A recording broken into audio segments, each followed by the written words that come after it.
Mabuhay! Tuloy kayo sa masaganang bayan ng Quezon.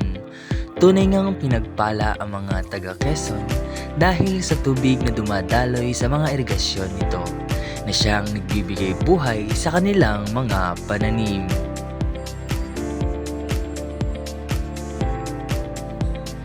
Farming ang pangunahing hanap buhay ng mga taga Quezon at ilan sa kanilang mga produkto ay ang okra, palay, mais at iba pa.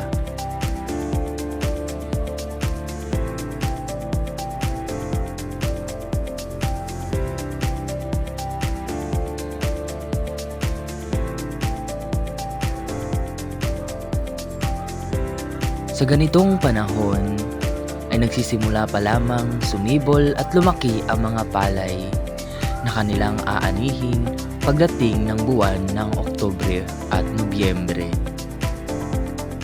Sa ganito kalawak na palayin, tiyak na maraming aanihin ang mga taga Quezon. Hindi lamang pagtatanim dahil may ilan ding mga farm na siyang nag-aalaga ng mga hayop dito sa Quezon.